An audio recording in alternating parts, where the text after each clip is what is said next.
And you ain't black. The first time ever any... What are you people? We're Americans. We are Americans indeed. My name is Vincent. This is Middle America with Vin and Sori. Interesting topic because we're about, 24 to 48 hours probably from welcoming another little one into the world, inshallah, if everything goes as we want it to go. Say it that way. If everything goes the way we want it to go, we should be able to have a child here and celebrate with all you wonderful, beautiful people. We've got a difficult thing to talk about today. But once I saw this video, the minute I saw this video, I said to myself, I got to come out of retirement. I haven't retired per se, but I'm chilling out because I want, to support Sori. And so I have yet to, we haven't done any videos, any things like that. I mean, some of it is because we got in trouble with YouTube, to be honest with you. But a lot of it has to do with Sori is, hey, Philly Steve in the house. Sori is getting ready to bring another life into the world. Okay. All right. So everybody knows my position on abortion. My position is that if you believe in bodily autonomy and if you believe in human rights, that it is logically impossible to justify the action of abortion, because abortion is the willful and purposeful taking of an innocent human life. This is not debatable. There is no debate as to what we are killing in abortion. That's not the debate. The debate is, should we be able to continue to kill human beings, or do you believe all human beings are equal? Now, having said that, when you frame it in the context of equality, most of the time when people think about equality issues, they think about it along racial lines because of the obvious, let's say, struggles that our country has had with living up to its own ideals. Let's say it that way. So we can still believe in America. But hey, Michelle, I'm not officially back, but I had to do. Yeah, we got a YouTube strike, suspended the main channel for a week, but that's okay. That's okay. Okay, guys. So what I'm gonna do is Miss Cori Bush is, I believe she's a senator. And when this whole Roe v. Wade stuff came out, she gave her testimony about how she was sexually assaulted. And so, the importance of being able to have an abortion because she was sexually assaulted. And of course, she's a black woman. A lot of folks on the pro-abortion side were cycling the video, et cetera, et cetera. I wonder if these same folks are about to cycle the videos that we're about to watch right now. The narrative that we've heard from people is that women, especially women of color, need to be able to have abortions so that they could have upward mobility, et cetera, et cetera. And if they don't have the ability to abort their child, then you're damning these women to a lifetime of poverty, et cetera, et cetera. What's fascinating about that argument is that there is a demographic in this country that has had the most abortions per capita by a mile, and yet they're the lowest on the total poll relative to poverty, and that would be black women. Black women by themselves, as a singularity, are the poorest people in this country. They're the least promoted. They're the first fired. You can go check out the stats relative to who got fired first in this COVID stuff and who got rehired last, and that would be black women. So we've been told this line that black women need to kill their children so that they can move up, in our system, and yet they're killing the most children and are in the worst financial situation. So I wonder if something other than what we've heard is going on. But having said that, here is Miss Cori Bush on PBS as well as on The View, and here is the discussion. Let's go. Here's PBS at first.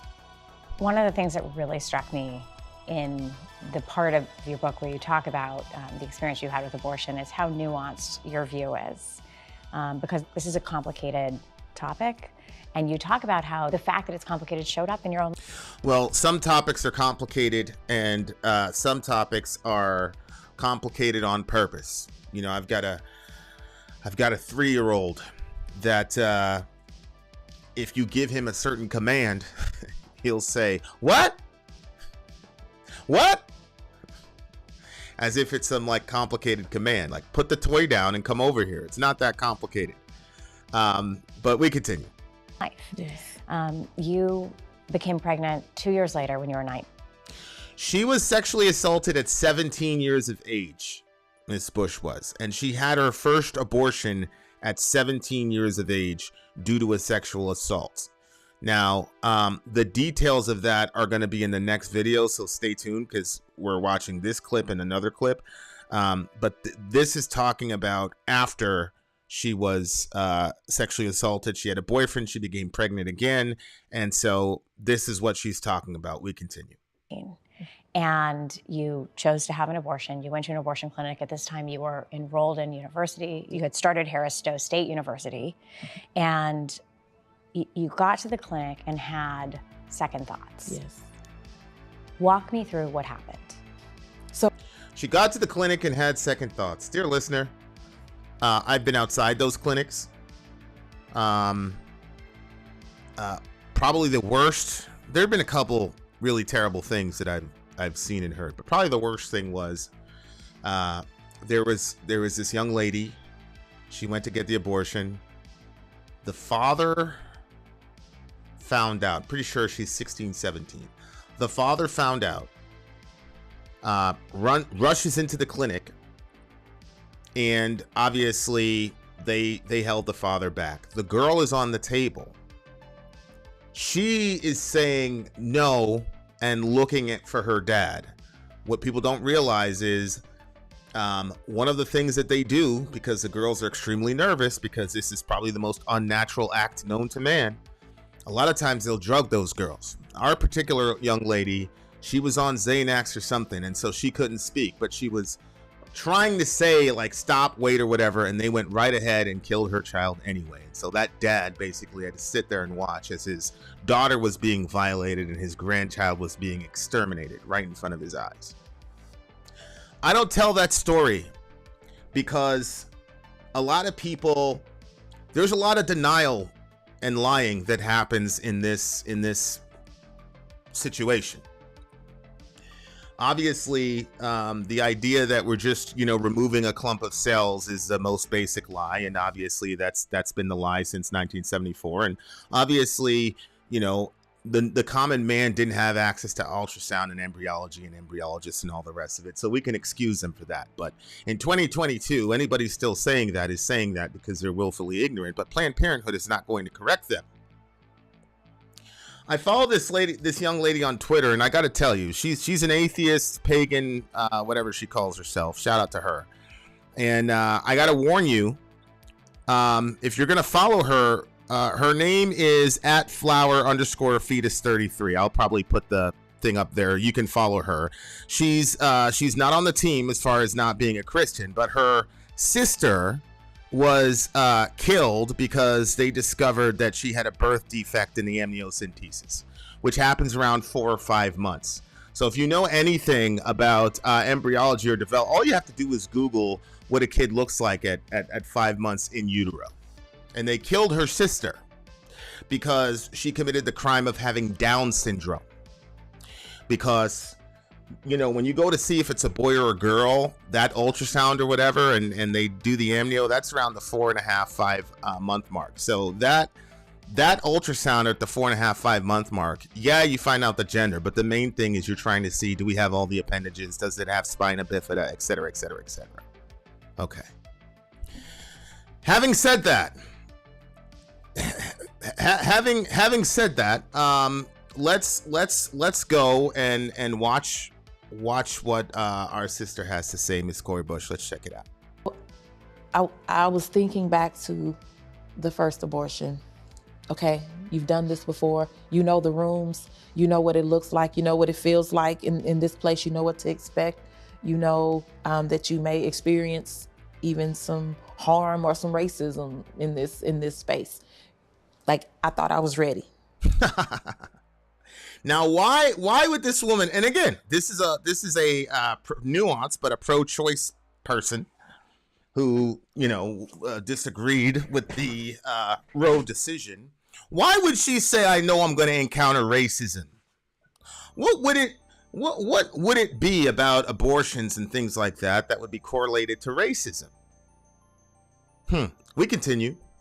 Because you had experienced racism previously. I had. So I thought I was ready. And I went in and I went through all the steps because they were like, it's almost like an assembly line. You go from room to room. And I got into the last room. I was helped up onto the table by the nurse. And I laid there and I started to think, well, one, I didn't tell the father that was about to happen. What was about to happen? That his child was about to be disassembled alive in the womb? I appreciate this moment here. I appreciate this. Dear listener, I'm about to have my 7th child. Inshallah, we have 1 or 2 more. I cannot imagine someone killing my child and I have no say over my own child. I have no say in that. But then if the child is born, if I say I don't want to be a father, the court will justly and rightfully dock my pay, go into my bank account against my consent and dock my pay to pay for this child, even if I don't consent to being its father, or even if I don't consent to having my bank account depleted every 2 weeks. And nobody has a problem with that because there's something called paternal responsibility. If you're a man, as we've seen in our culture, being a man doesn't have as much to do with your appendages as it has to do with a certain kind of mentality.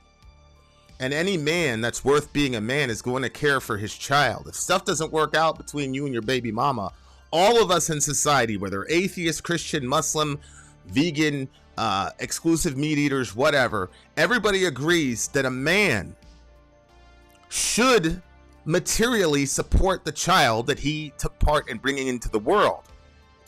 But for a decision as massive as abortion, he gets no say. That's evil. That's evil. The being in the womb could not have been there without that man's contribution. So I appreciate my sister. I appreciate her for saying, yeah, I thought about the father. He didn't even know. I saw a horrible clip. It was on Father's Day, and the guy is on the curb crying his eyes out, begging this girl, please don't kill my child. You don't have to do anything. I will take care of it. Don't kill my child. And he sat there on the sidewalk and bawled his eyes off as this woman went right into the clinic and murdered his child. Yeah. This isn't right.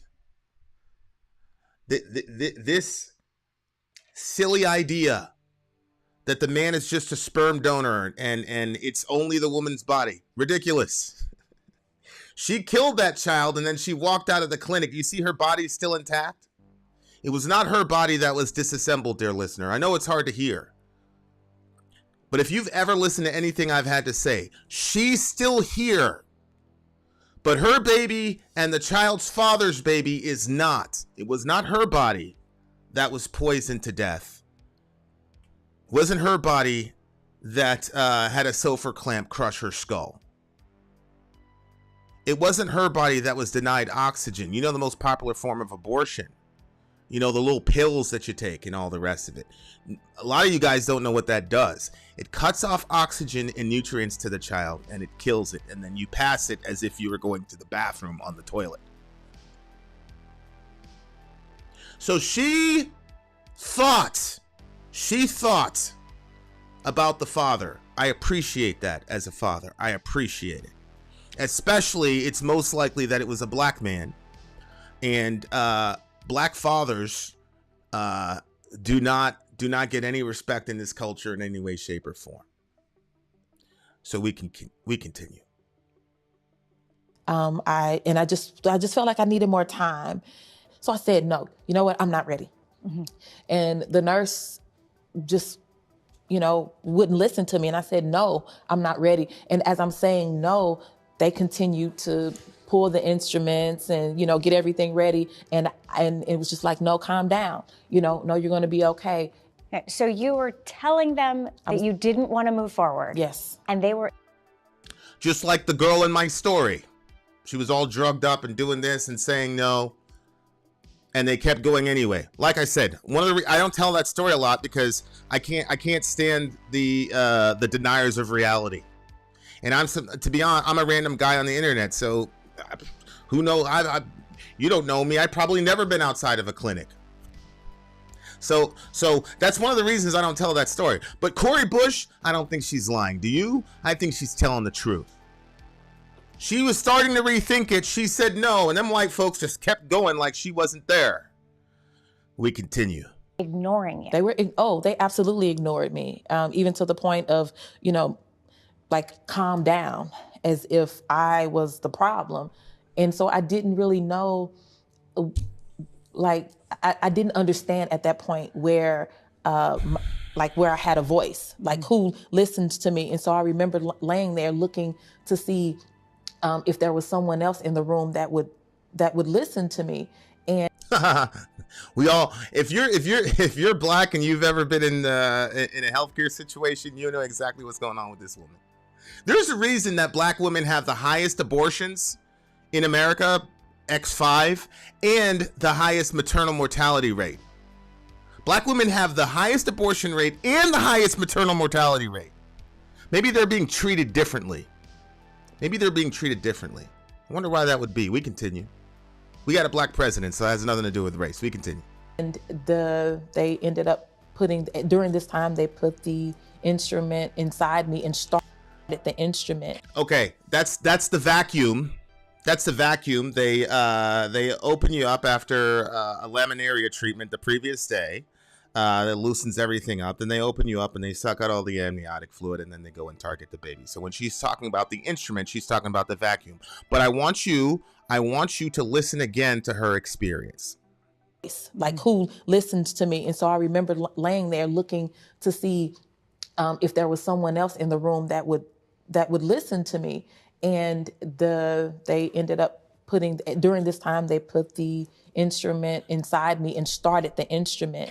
That was, at minimum, the second time that Miss Bush was raped. Right? There's a guy named Amadou Diallo. You can Google him. No, I'm sorry. Abdul Louima. I keep getting the folks mixed up. There's so many of them. Abner Louima. It's known as a sexual assault case. The wonderful police in New York City held him down and took a plunger and put the plunger in a certain area of his body. And that was classified as a sexual assault, rightfully so. They just raped her again. She was saying no, and they put the instrument inside of her anyway. So they just assaulted her again.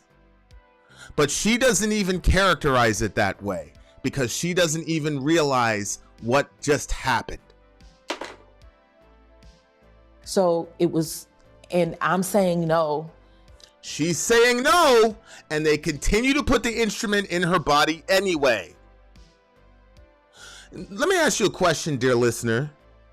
Because if she's going for a suction, dilation, curettage abortion, that means that at minimum the child is at the fetal stage. So it's a fetus, and we all know what a fetus is. A fetus is an unborn human baby post 8 weeks gestation. We know that. We have seen the definitions on this channel a multitude of times.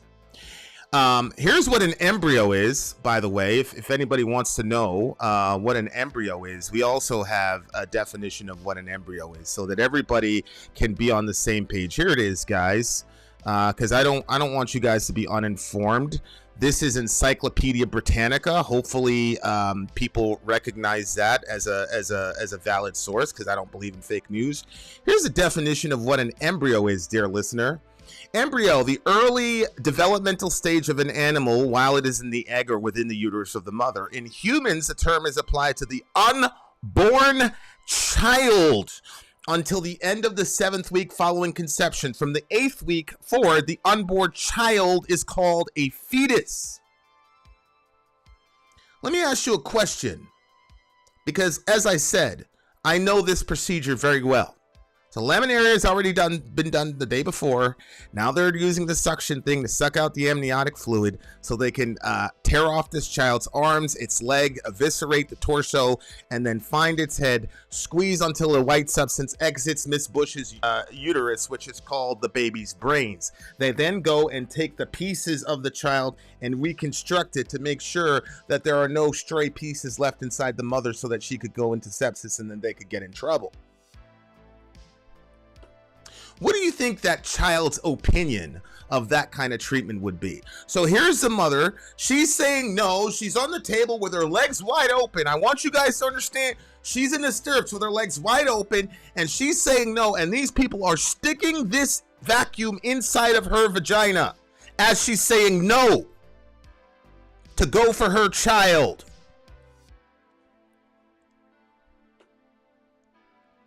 But it was too late because you couldn't stop once it started. They could have stopped. They could have stopped. What she's talking about is her own powerlessness. They could have stopped. She could not stop them. She said no. They acted as if she wasn't in the fucking room. Why do you think they didn't listen to you? The same as other times where I haven't been listened to by a provider or medical staff. You know, I was a young Black woman. You know, multiple times I felt like it was, oh, well, we know better. You don't know what you need. You don't understand. We know better. Okay. All right. Well, people go, well, I mean, that's a bad situation. But we should still be able to do this to a child if it's the product of a sexual assault. Here she is on The View. In the new memoir, she's on The View. A story of pain. That's why I mentioned that about the fact that you were working. $7 an hour is not a livable fine in the. And just hearing how atrocious and unbelievable the bill was, I felt like I don't know what abortion being treated so differently, you know. This was actually rape. I thought it was my fault before. So she's not talking about the assault that happened to her in her second abortion. This is her now at 17 years old. I probably should have showed this video first. This is her at 17 years. She's talking about 17 years old. She was sexually assaulted. She didn't realize it. She thought it was her fault, and then she came to the realization that she was sexually assaulted. In the same way that she doesn't realize that she was assaulted at the clinic. She doesn't get it. But a lot of women are in that situation. We continue. So it was like that. You did this. You should have done this differently. You shouldn't have let them in your room. And I write in the book about. By the way, public service announcement. If a woman invites you into her room and she's buck-ass naked, that doesn't give you the authority to do anything to her.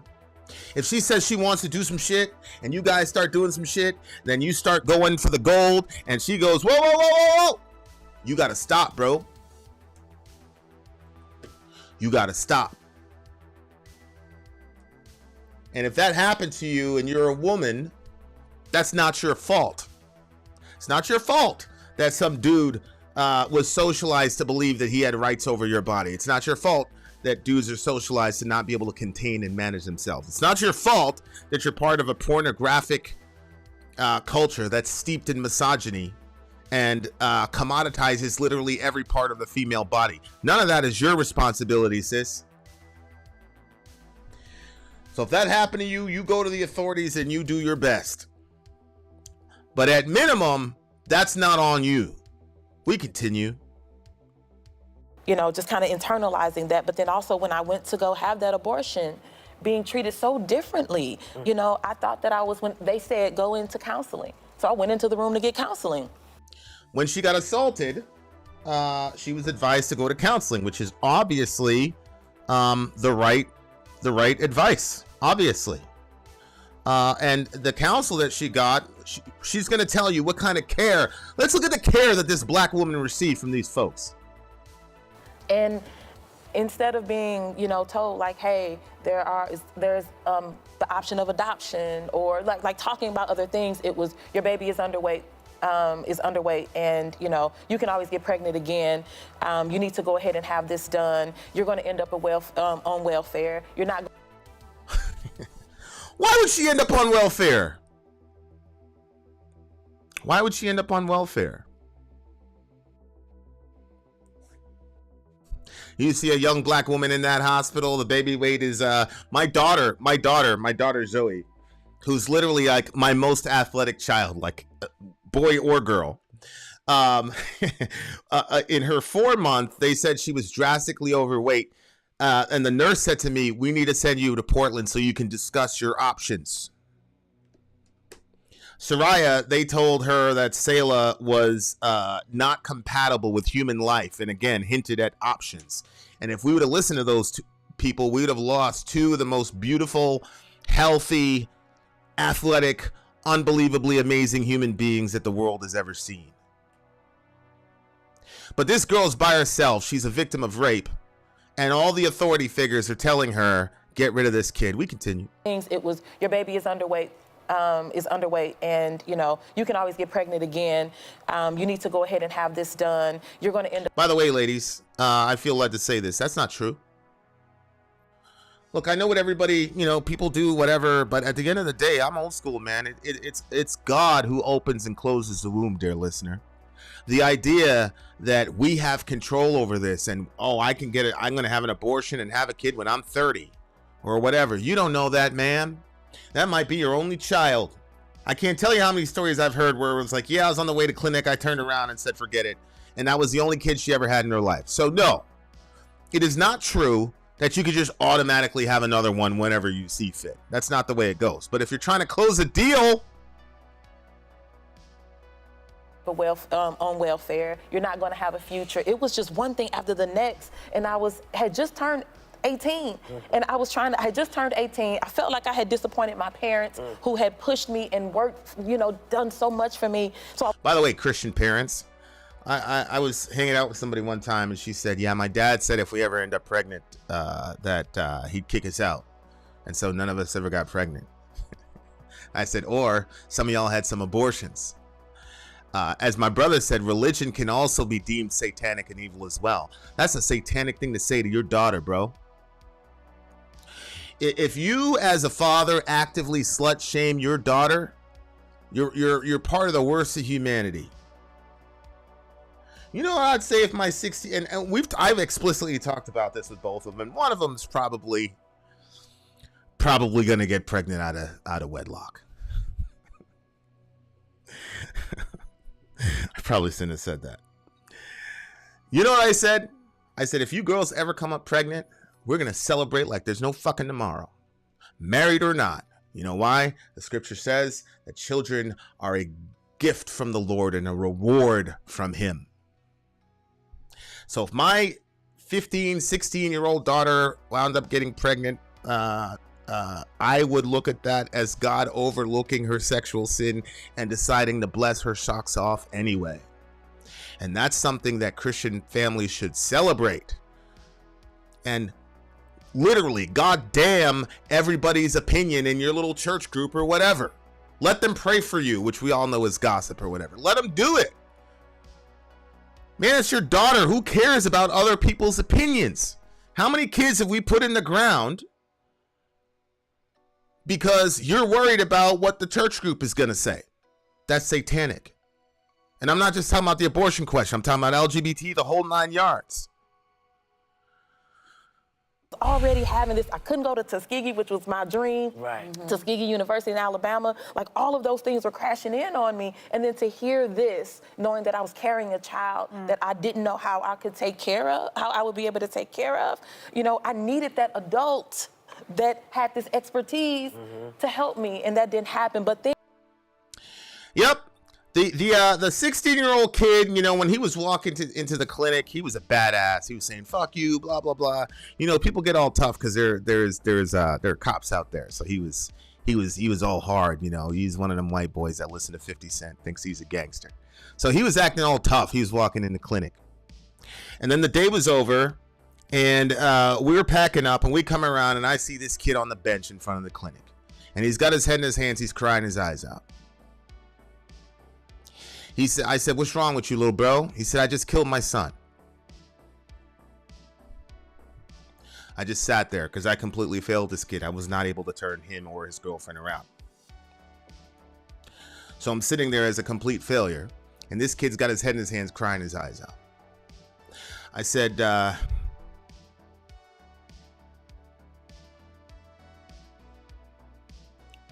he said, "You know, I named him." I guess they had this like family name or whatever. He found out it was a boy. He's gonna name the kid, you know, whatever. I said, "Little bro, why were you?" "Yeah, an hour ago."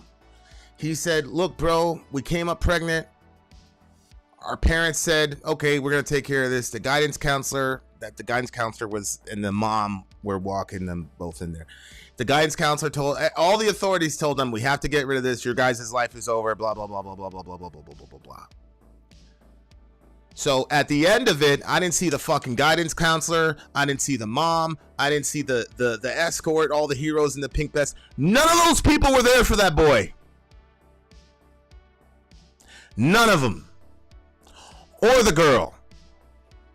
They got the job done. They got the check and they were gone.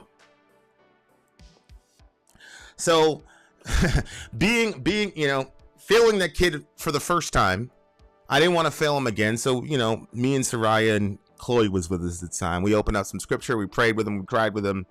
And, you know, we hugged it out and we're walking away. And the kid chases me down and taps me on the back. And, you know, I'm from New York. So I'm like, oh, you know, he's got this giant knife.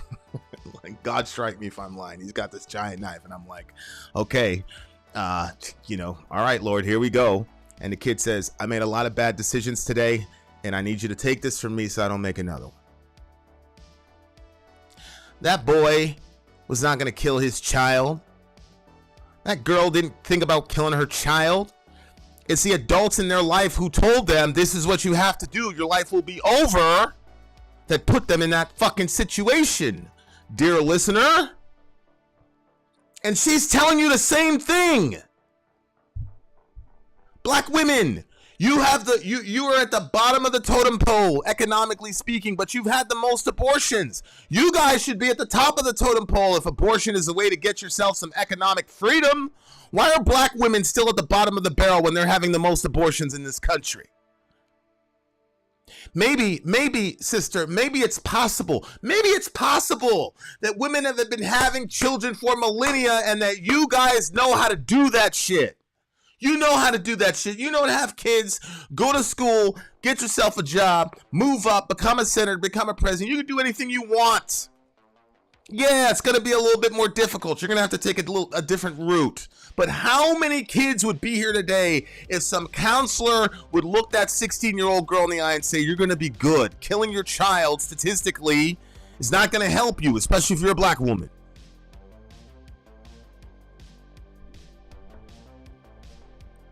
You know, all these people that are so concerned about the black struggle, you know, Anna Kasperi and all these wonderful white liberals, oh, this is going to affect people of color the most. It's going to affect people of color. And I don't know if you guys know this or not. I truly don't give a fuck if you subscribe or not. If you never want to talk to me again, I truly don't care.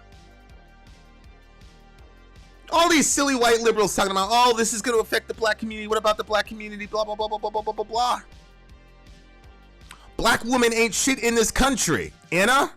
Black women have the most abortions, Anna. So how come they're economically at the bottom of the barrel then?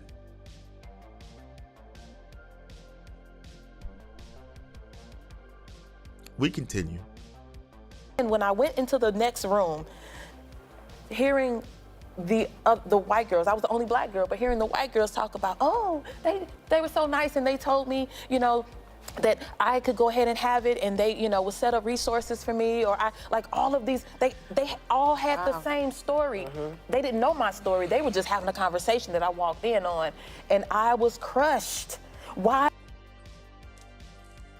So the white girls were actually told some options. Now, I'm assuming that these are some upper middle class, well-to-do white girls, because the situation that I was a part of, it was a white girl, but she was poor as hell. But notice, with the black girl, they said, hey, you got to kill this kid. What's going to happen to you? But with the white girls, it was a little bit of a different story. She was crushed. Now, keep in mind, this was the first abortion where she was, the child was a product of the assault. So even now, all these years later, you could still tell that she's fucked up over that. This idea that, oh, well, if it's a product of sexual assault, the woman's automatically gonna want to kill it is nonsense. Go watch Handmaid's Tale. Go watch Handmaid's Tale. The only thing that keeps those women going is the children that they've had, and all those children were the products of rape. My point about that is not to appeal to a show, it's to say that the author of that show is a rabid feminist. But she still could not outrun her biology. Just sit with that for a second. We continue. Was my story different? Why was I treated? Why am I the one that'll end up on welfare? What, like, and then they fed that to me. Yeah. You ended up in Congress. Yeah, she ended up in Congress. You see that face? I want you guys look at her face. Yeah. Look at that face. Look at her face. Why was I treated? Why am I the one that'll end up on welfare? What, like, and then they fed that to me. Yeah. You ended up in Congress. You see that? You see that?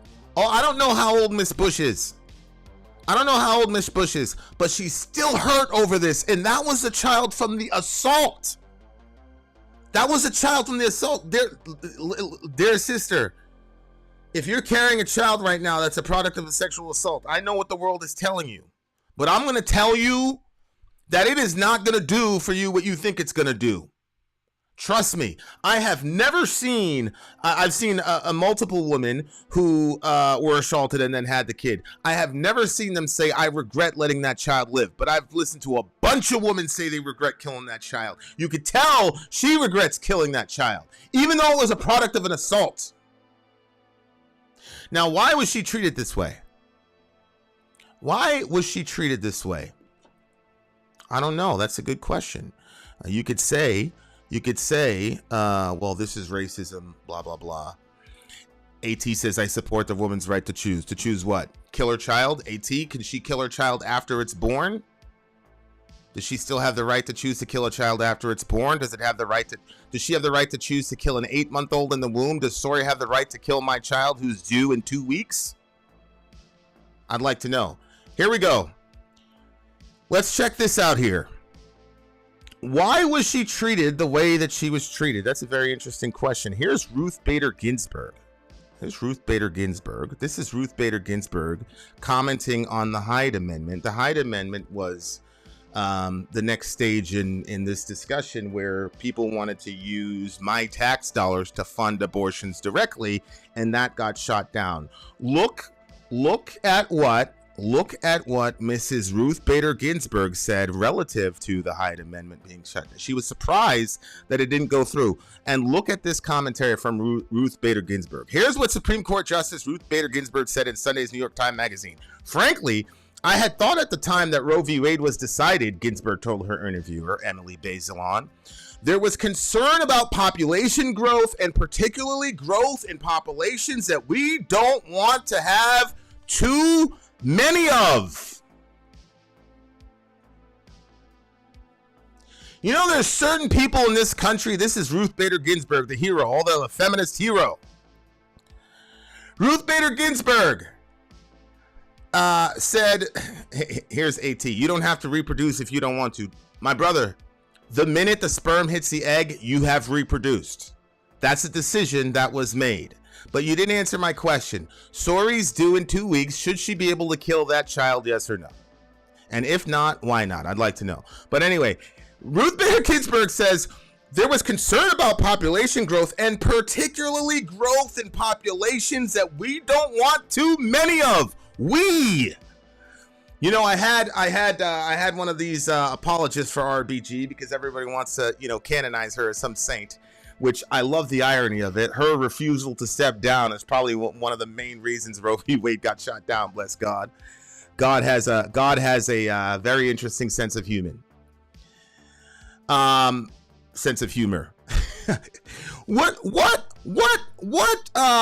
Pray tell, what population would Miss Ginsburg be referring to? What population would she assume that Americans wouldn't want more of? I'm just going to put that up again for all the RBG fans. Here it is. There was concern about population growth, and particularly growth in populations that we don't want too many of. Now, if you want to know specifically about Miss Ginsburg, all you have to do is look at her comments about Colin Kaepernick. Here is the good President Richard Nixon when abortion got passed in Colorado. By the way, Colorado has no gestational limits. You can kill your child. You can kill your child. Sori could go to Denver right now, and Dr. Hearn would kill that baby, and it would be completely legal. Okay, so let's continue. And yes, I'm waiting for AT to answer the question. My wife is due in 2 weeks, and he says nobody should have to reproduce. Well, by the time the child is in the womb, the reproduction has already happened. Any science books will tell you that. Birth and reproduction are not the same thing, AT. But either way, AT, I need to know. My wife is 2 weeks out. The due date is October 15th. It's currently October 6th or 7th or something. Should she be able to kill that child still? If not, why not? We continue. Here's Richard Nixon. Because remember, she said there's certain groups of people that we don't want in the country. Well, which groups would that be? Here's Richard Nixon when abortion got passed in Colorado. Check it out. A majority of people in Colorado voted for abortion. I think a majority of people in Michigan are for abortion. I think in both cases, well, certainly in Michigan, they will vote for abortion because they think that's what's going to be aborted generally are the little black bastards. This is on a .gov website. This is a .gov website. No, you didn't answer. AT. Please just answer. It's a yes or no question. Should Sori be able to kill the child that we should be delivering in the next 2 weeks? It's a yes or no question. Here's more. As I told you, we talked about it earlier. What do you mean too soon now? So are you saying that you're gonna? She shouldn't too soon now? I don't know what that means. I didn't ask you if she should or shouldn't. I said, should she be able to have the right to kill the child in her womb that she's about to deliver in the next 10 days? That's the question I'm asking you. As I told you, we talked about it earlier, that a hell of a lot of people want to control the Negro bastards. You know what we're talking about. Population control. Again, this is a .gov website. This is currently on the website of the United States .gov. I'll put the link in the description. You can check it out yourself. We're talking really, and what John Rockefeller really realized is, look, the people in what we call our class control their population. Sometimes they'll have a family 6, 7, 8, or 9, but it's an exception, etc. You told me the timeline, 10 days too soon, deliver.